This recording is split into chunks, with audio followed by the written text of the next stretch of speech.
Benvenuti al Palapanzini, qui per l'ottava giornata del campionato di Serie A femminile Fables. Il Bitonto ospita il Falconara. Lungo da Isa Pereira, ancora Lucileia, ma si fa superare Ferrara su Lucileia. Palla buona dall'altra parte, la bellissima giocata di Isa Pereira. Palla centrale, lo scambio con Mansueto, poi Renatigna. Palla intercettata da Tampa, intelligente. E poi il calcio con la mancino. Renatigna converge, va da Tampa. Sestari, Isa Pereira che può lanciare il pidio, calcia il pidio. Mansueto.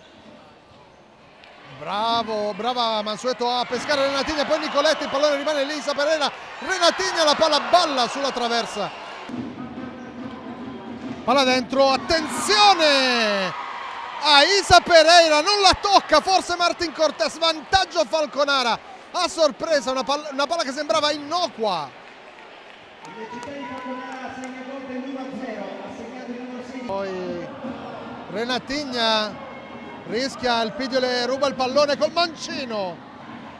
Iosi, 1 minuto e 29 ancora da giocare, Iosi ci prova, palla che rimane lì, Lucileia e poi Balardin sulla linea nella metà campo del Falconara. Lucileia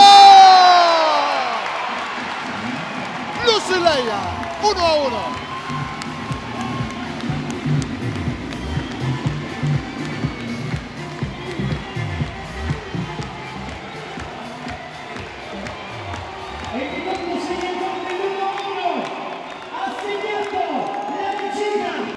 Arriva alla fine di questo primo tempo, 1-1.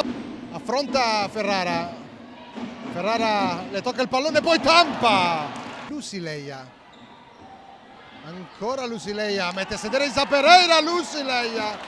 Fuori Sestari con le mani, lancia Martin Cortés, la spagnola per Balardin. Iosi. Lucileia. Diana Santos ha provato a piazzarla, tirare Isa Pereira. Renatigna, calcia Renatigna, alza il pallone sulla traversa Sestari.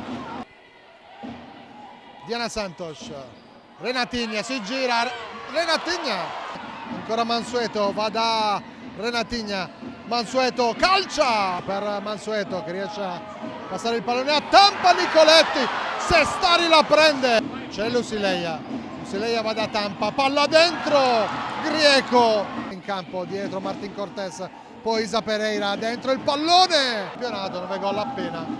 Intanto Renatigna, Sestari in 2 tempi, Renatigna vede Diana Santos scendere a sinistra, calcio Diana Santos, ancora Diana Santos, arriva la sirena, 1-1 il punteggio, si chiude così la sfida del Palapanzini.